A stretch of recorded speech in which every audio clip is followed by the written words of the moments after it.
Hello అండి, నమస్తే. నేను మీ Manjula. Welcome back to Nari's kitchen. ఈరోజు మన వీడియోలో ఉగాది స్పెషల్గా మామిడికాయ పులిహార ఎలాగ చేయాలో చూద్దాము. ఇది భలే రుచిగా ఉంటుందండి. తప్పకుండా ఈ ఉగాదికి ట్రై చేసి చూడండి. దీనికోసం అని చెప్పి అన్నం వండుకునే బియ్యం ఉంది కదా, అది 1.5 కప్పు తీసేసుకునేసి దీన్ని నీళ్లు పోసేసుకొని 1కి 2 సార్లు బాగా కడిగేసుకునేసి నీళ్ళంతా వంపేసుకునేసి డైరెక్ట్ కుక్కర్లోకి ఈ బియ్యాన్ని వేసుకొని 1 కప్పు బియ్యానికి 2 కప్పుల వరకు నీళ్లు తీసేసుకోవాలి. అంటే నేను 1.5 కప్పులు తీసుకున్నాను కదా, 3 కప్పుల నీళ్లు పోసాను. సారీ అండి, ఆ క్లిప్, నీళ్లు పోసే క్లిప్ కట్ అయిపోయింది. అలాగే కొద్దిగా పసుపు పొడి, రాళ్ల ఉప్పు, నెయ్యి కూడా వేసేసుకునేసి ఇదంతా ఒక మారు బియ్యంలో కలిసేట్లుగా చేసేసుకునేసి కుక్కరు మూత పెట్టేసుకునేసి 3 విజిల్స్ వచ్చేంత వరకు మనము విజిల్స్ రంపించుకోవాలి. ఈ విధంగా విజిల్స్ వచ్చేసిన తర్వాత దీన్ని పక్కన ఉంచేసుకోండి. ఆ తర్వాత ఒక ప్లేటులో ఈ విధంగా నూనె రాసేసుకోవాలి. దీన్ని పక్కన ఉంచుకోండి. ఇప్పుడు విజిల్ పోయిన తర్వాత చూడండి ఎంత పొడి పొడిలాడుతూ బియ్యం వస్తుందో. అన్నము బాగా ఉడికిపోయింది. అందువల్ల దీనికి 1 కప్పుకి 2 కప్పుల నీళ్లు వేసుకున్నారంటే ఈ విధంగా మనకు పొడి పొడిగా వస్తుంది. నూనె రాసుకున్న ప్లేటులోకి ఈ అన్నాన్నంతా కూడా వంచేసి బాగా చల్లారనివ్వాలి. దీన్ని పక్కన ఉంచేసుకోండి. ఈ లోపల మనము మామిడికాయ తీసేసుకొని దీన్ని శుభ్రంగా కడిగేసి పైన అంతా కూడా తోలు తీసేసి దీన్ని ఈ విధమైనటువంటి రంధ్రాలు ఉన్నట్టు గ్రేటర్లో దీన్ని ఈ విధంగా తురిమేసుకోవాలి. పెద్ద హోల్స్ ఉన్న దాంట్లో తురమద్దండి, బాగుండదు. ఈ మీడియం సైజు హోల్స్ ఉన్న దాంట్లోనే ఈ మామిడికాయ అంతా కూడా తురిమేసుకోవాలి. ఈ విధంగా చూడండి ఇంత సన్నగా వచ్చిందనమాట. ఈ విధంగా తురిమేసిన తర్వాత మనము 1 కప్పు బియ్యం తీసుకున్నారంటే మీరు 1/2 కప్పు మామిడికాయ తురుము తీసుకోండి. 1.5 కప్పులు కాబట్టి నేను 3/4 భాగం మామిడికాయ తురుము తీసుకున్నాను.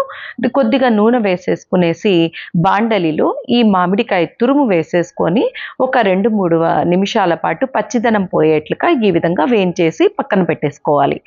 అదే బాండలిలో నూనె వేసుకునేసి మెంతులు, కొద్దిగా మిరియాలు కూడా వేసేసి ఈ 2 కొద్దిగా చిటపటలాడేంత వరకు వేయించుకున్న తర్వాత ఇందులో కట్ చేసుకున్నటువంటి మిరపకాయలు వేసుకొని ఇది కొంచెము నల్లగా మాడేంత వరకు వేయించుకోవాలి. ఇందులోనే జీడిపప్పు, అలాగే పోపు దినుసులు అన్నీ కూడా వేసేసుకునేసి పచ్చిమిర్చి కూడా వేసేసుకొని కొద్దిగా ఈ విధంగా వేయించుకోవాలి. ఇప్పుడు ఈ మిరపకాయలు అనేది ఎందుకు నల్లగా వేయించుకోవాలో నేను తర్వాత చెప్తాను. అలాగే కరివేపాకు కూడా వేసేసుకునేసి కొద్దిగా ఇంగు కూడా వేసేసుకునేసి ఒకసారి ఇదంతా బాగా ఫ్రై అయిన తర్వాత ఈ పోపు అంతా కూడా చూసారు కదా, ఈ విధంగా వేగాలన్నమాట పోపు అంతా కూడా.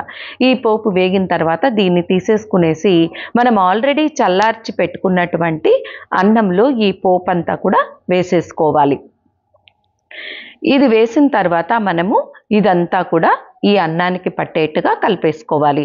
ఈ నల్లగా మార్చి పెట్టుకున్నాం కదా మిరపకాయలు, అవన్నీ కూడా ఈ విధంగా క్రష్ చేస్తూ అన్నంలో కలపటం వల్ల ఇది మనకు తినేటప్పుడు మంచి రుచినిస్తుంది.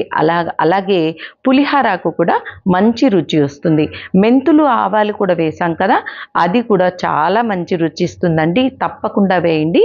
అలాగే వేయించి పెట్టుకున్నటువంటి ఈ మామిడి తురుము కూడా వేసేసుకునేసి ఈ అన్నానికంతా కూడా బాగా పట్టేట్లుగా ఇదంతా చూసేసుకునేసి కొద్దిగా ఉప్పు చూసేసుకొని, ఉప్పు కావాలంటే ఉప్పు వేసుకోవచ్చు.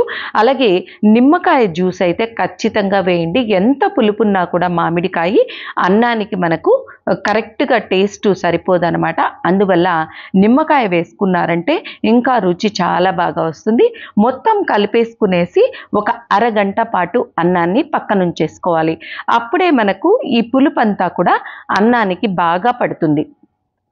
అరగంట తర్వాత ఈ అన్నాన్ని తీసేసుకొని మనము సర్వ్ చేసేసుకోవటమే. ఇది ప్రసాదం పులిహారగా కూడా చాలా బాగుంటుందండి. దేవుడి నైవేద్యానికి చాలా బాగుంటుంది. తప్పకుండా ట్రై చేయండి. ఈ వీడియో కనుక మీకు నచ్చినట్లయితే please like, share and subscribe to Nari's kitchen. అలాగే మరిన్ని సరికొత్త వీడియోస్ కోసము నారీస్ కిచెన్ ఛానల్ని సబ్స్క్రైబ్ చేయండి. Thanks for watching.